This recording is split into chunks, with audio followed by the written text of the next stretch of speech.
బట్టతలతో బాధపడుతున్నారా? ఆధునితనమైన పద్ధతిలో hair transplantation చేయబడును. Face clinic, Hyderabad.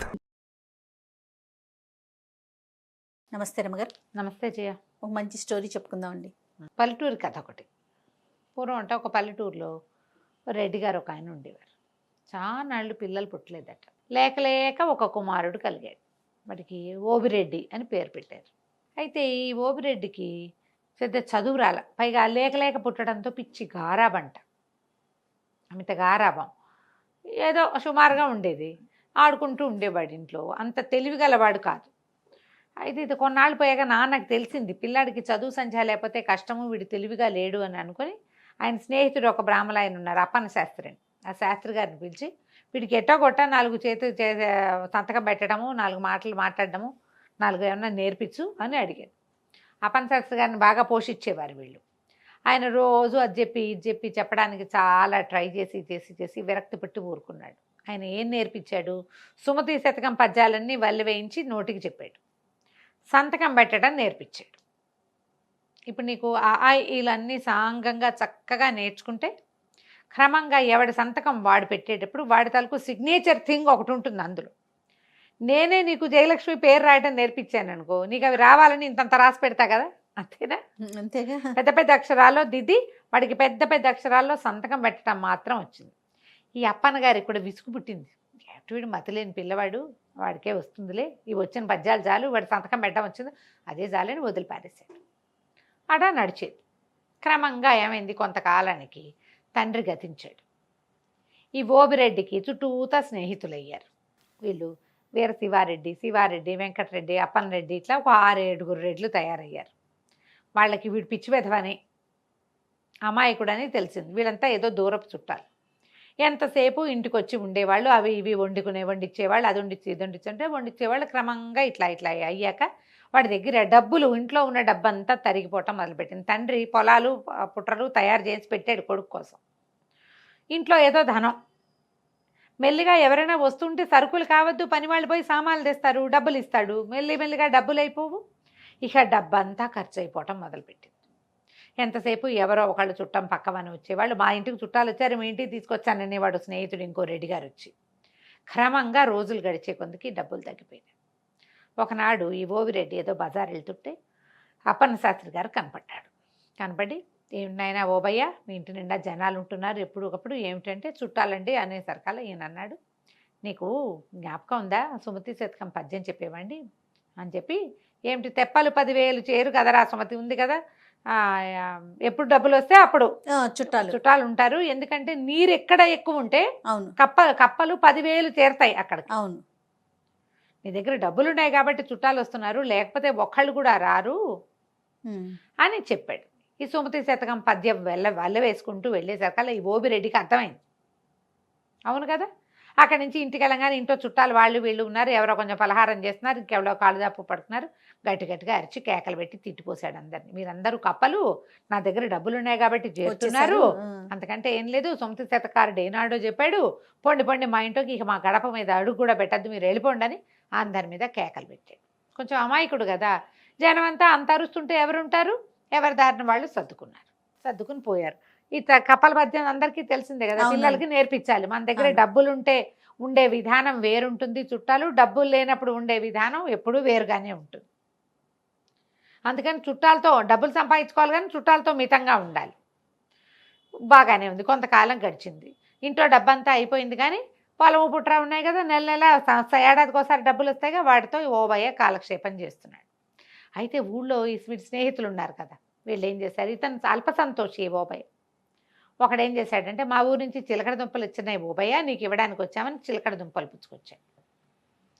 చిలకడ దుంపలు ఉడకబెట్టించు, తినడానికి చాలా బాగుంటాయి, మా ఆవిడ బెల్లం వేసి వండింది, ఇదిగో నీకని ఒక కప్పు తెచ్చాడు.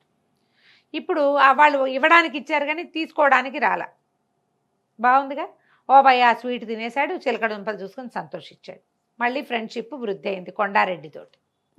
3-4 రోజులు పోయేసరికి శివారెడ్డి వచ్చాడు. మా పొలంలో పండిన వేరుశెనకాయలు తంపటేసుకొని తింటే మహా బాగుంటాయి, ఇదిగో అని ఒక పెద్ద కంపాయంత కట్ట వేరుశెనకాయలు తెచ్చిచ్చాడు. ఒలిపించుకుని వేయింపించుకో, చాలా బాగుంటాయి, ఇదిగో తంపటేసుకుని మా ఆవిడ చేసింది నీకోసం అని ఓ గిన్నె పుచ్చుకొచ్చాడు.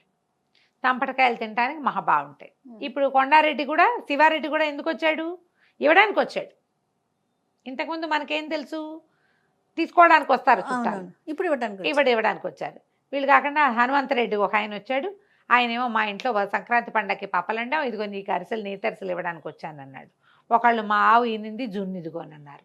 వరుసగా స్నేహితులు రావడం మొదలుపెట్టారు. క్రమంగా మళ్ళీ స్నేహితులకు అలవాటు పడ్డాడు ఇతను. ఎందుకంటే వాళ్ళు తీసుకోవడానికి రాలేదు కదా, ఇవ్వడానికి వచ్చిన వాళ్ళతో తప్పేముంది. మెల్లిగా రాకపోక మొదలైన బజార్ తీసుకుపోయేవాళ్ళు. నువ్వు కాఫీ ఇప్పించు, నేను టీ ఇప్పిస్తానని. ఇవాళ నువ్వు కాఫీ ఇప్పించు, రేపు మేమందరం టీ ఇప్పిస్తామనేవాళ్ళు. ఒకడు అందరికీ ఓబరెడ్డి అందరికీ కాఫీలు ఇప్పించేవాడు హోటల్లో.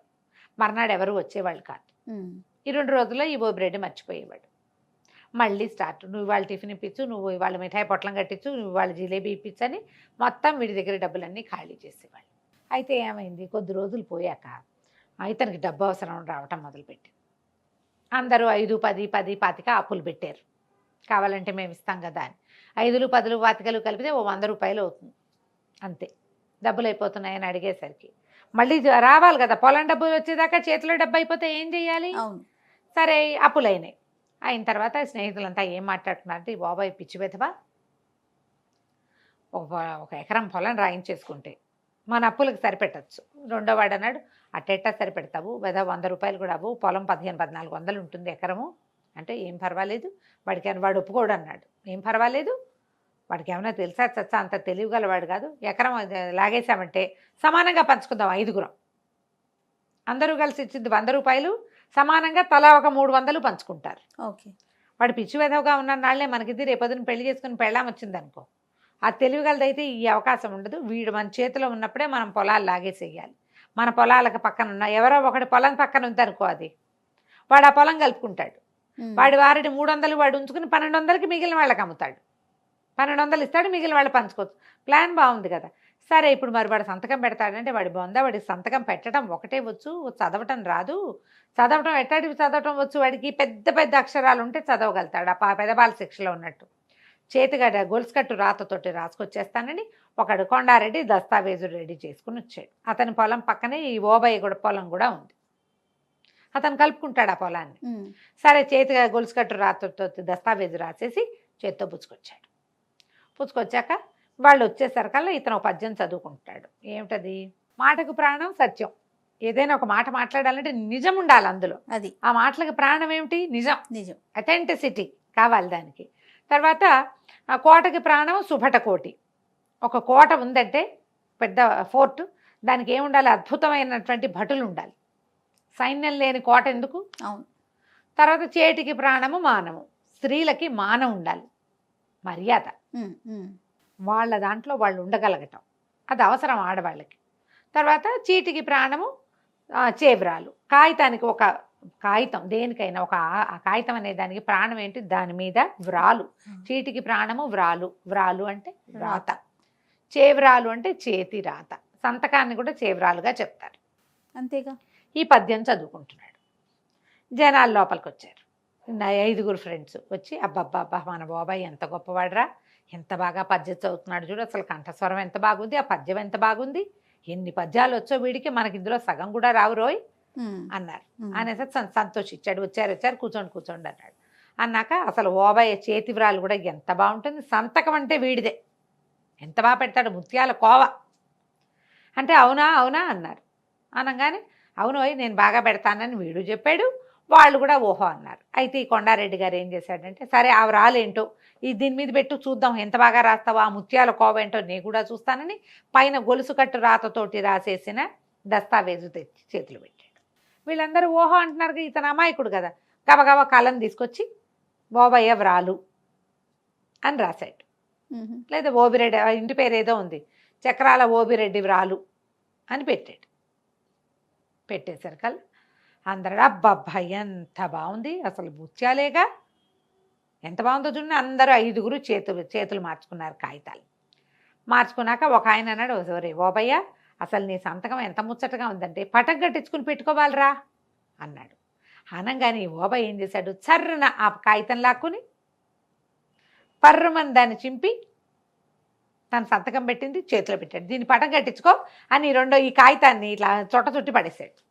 కాగితంలో ఏముందో అతనికి ఏం తెలుసు, అక్కడి నుంచి ఎవరెవరా దస్తావేజు చింపేస్తావా నీ దుంపదేగా అని ఆ స్నేహితులు 5 మీద పడి చెంపలు వాయి కొట్టారు ఇతను. వీళ్ళు హాల్లో కూర్చున్నారు, గోలగోలగా వినపడుతుంది. ఆ అప్పన్న శాస్త్రి గారు ఎవరో రైతుతో మాట్లాడుతూ రోడ్డు మీద పోతున్నాడు. ఏమిటి ఓబిరెడ్డి ఇంట్లో ఇంత గోలవుతోందని పరిగెత్తుకుంటూ లోపలికి వచ్చాడు. ఏమిట్రా నాయన. స్నేహితులందరూ తను ఎందుకు కొడుతున్నారో అర్థం కాలే ఆ ఓబిరెడ్డికి. అవి జనాలు ఈయన పెద్ద మనిషి లోపలికి వచ్చేసరికి పంతులు గారు కదా కబుక్కుని ఆగేసరికి ఏమిటయ్యా ఓబిరెడ్డి ఏం తాగాదా, ఎవరినైనా పెద్ద మనిషిని పిలవాలి, మీద పడి దెబ్బలేమిటిది, ఏం జరిగింది అన్నాడు. అడగంగానే ఇతను గబగబా ఏం చెప్పాడు. అది కాదండి సంతకం పెట్టాను నేను, చేవ్రాలు ముద్దుగా ఉంది పటం కట్టించుకుంటానన్నాడు శివారెడ్డి, అందుకని చింపిచ్చాను, చింపేసరికల్లా కేక కొడుతున్నారండి వీళ్ళు, ఎందుకు కొడుతున్నారో నాకు కూడా తెలియదు మాస్టర్ అన్నాడు. ఆనంగానే అప్పన్ గారు అన్నాడు, దేని మీద సంతకం పెట్టేవరా, ఏ కాగితం చూపి అన్నాడు. ఆనంగానే ఇతను చుట్టేసాడు కదా, నలిపేశాడు, కొంచెం చిరిగినట్టు అయింది, నలిపి అవతలు పారేశాడు. అక్కడ పడిందండి ఆ మూల అన్నాడు. వీళ్ళందరూ రియాక్ట్ అయ్యే లోపల ఈ అప్పన్న శాస్త్రి గారు కాస్త వెళ్ళిపోయి అతి కాగితం పుచ్చుకొచ్చేసాడు. అది నలిగింది చిరిగింది కానీ చీర్ణం అయిపోవాలా, మొత్తం కాగితం అంతా సాపుగా చేసి ఈయనతో మాట్లాడుతున్న రైతులు కూడా లోపలికి వచ్చి నుంచున్నారు. ఏదో జరుగుతోంది కదా, గొడవ అవుతుంటే అందరూ నుంచుంటారుగా పెద్ద మనుషులు. ఆయన మొత్తం చదివి, ఇదేంటి బాబయ్య నాకు తెలియకుండా పొలం అమ్ముతున్నావా నువ్వు, పొలం శివారెడ్డి పేరు మీద రాసుంది అని కేకలేసేసరికల్లా ఈయన నేనేం అమ్మలేదండి, ఊరికే సంతకం పెట్టమన్నారు, ఏదో కాగితం మీద సంతకం ముద్దుగా ఉంటుంది పెట్టమన్నారు అనేసరికల్లా ఆయన గట్టిగా కేకలేశాడు. అక్కడి నుంచి పక్కన రైతులు వచ్చారుగా, వాళ్ళని పోయి గ్రామాధికారిని పిలుచుకురండి అని గ్రామాధికారిని తీసుకొచ్చారు. అక్కడ ఈయన అన్నాడు, నీకు పద్యం తెలుసు కదా, చీటికి ప్రాణం వ్రాలు అని, మరి ఈ చీటి మీద ఏదో కాగితం ఉంది రాసుంది, అది ఏమిటని చూడవా. వాడికి ఏంటంటే పెద్ద పెద్ద అక్షరాలు చదవటం అలవాటు, అంతే చదవగలడు. ఈ గొలుసు కట్టు రాతతో ఉన్నదాన్ని చదవలేకపోయాడు. స్నేహితులు పెట్టమన్నారు కాబట్టి సంతకం పెట్టాడు. గ్రామాధికారి వచ్చాడు, దస్తావేజు చూసి ఇంత దుర్మార్గం చేస్తారా, అమాయకుడు స్నేహితులను నమ్మితేని వాళ్ళు 5 ఏదో తప్పు కట్టించారు. తర్వాత ఊరంతా ప్రచారం చేశారు. ఈ ఓబయ్యని చెప్పారు, నీకు చదువు లేకపోవటం వల్ల ఈ సమస్య వచ్చింది, నీ స్నేహితులు 5 చదువుంది, వాళ్ళు ఒక కాగితం రాసి నీతో సంతకం పెట్టించేయగలిగారు, చూడు ఎంత పని జరిగేదో. ఇది గొడవ కనుక కాగితం కనుక చింపకపోయింటే అయ్యేది కాదు, లేదా వాళ్ళు ఇంకో కాగితం తీసుకొచ్చి సంతకం పెట్టించేవాళ్ళు అని గట్టిగా కేకలేశారు. ఆ తర్వాత ఈ ఓబయ్య శ్రద్ధగా ఆ అప్పన్న శాస్త్రి గారి దగ్గర చదువుకోవటం నేర్చుకున్నాడు. చదువు ఎంత అవసరం చూడు, చాలా ఊళ్ళలో వేలిముద్రలు వేయించేసుకుంటారు. ఇంకా ఇప్పటికీ కూడా వేలిముద్రల కథలు నడుస్తూనే ఉన్నాయి. చదువుకోవాలి. సర్వశిక్ష అభియాన్ కింద ప్రతి వాళ్ళకి ఏదైనా రాసున్నది చదవటం, తమ మనసులో ఉన్నది ఏదైనా రాయటం అనేది అత్యంత అవసరమైన విషయం. ఫోన్లు వాడడం ప్రతి వాళ్ళు నేర్చుకుంటున్నారు, రాయటం చదవటం కూడా అలాగే రావాలి కదా. వస్తోంది ఇదివరకటి కంటే చాలా బెటర్ అయ్యాం. ఇంకా కూడా చదువు చాలా అవసరం. ఏదైనా రాసి ఉన్నదాన్ని చదవకుండా ఎప్పుడూ సంతకాలు పెట్టకూడదు. ఇప్పటికీ కూడా పిచ్చి విధవలాగా జనాలు ఎవరో రాయించిన కాగితాల మీద సంతకాలు పెట్టేటాలు, ఈ ష్యూరిటీ ఉండటాలు, విషయం తెలుసుకోకుండా సాక్షి సంతకాలు పెట్టేటాలు, ఇలాంటివి ఇప్పటికీ జరుగుతూనే ఉన్నాయి. మేము చూడలేదు, పొరపాటున పెట్టామంటారు. అలా చూడడానికి కుదరదమ్మా. పాత కాలంలోనే ఎప్పుడో సుమతి శతకారుడు ఏనాడు చెప్పండి, చీటికి ప్రాణము వ్రాలు అని రాయబడి ఉన్నదే దాని యొక్క లైఫ్. దాన్ని గమనించి పనిచేయాలి. కథ కంచికి మనం ఇంటికి. నమస్తే జయ. సుమన్ టీవీలో మీ పర్సనల్ అండ్ బిజినెస్ ప్రమోషన్స్ కోసం కింది నెంబర్కి కాంటాక్ట్ చేయండి.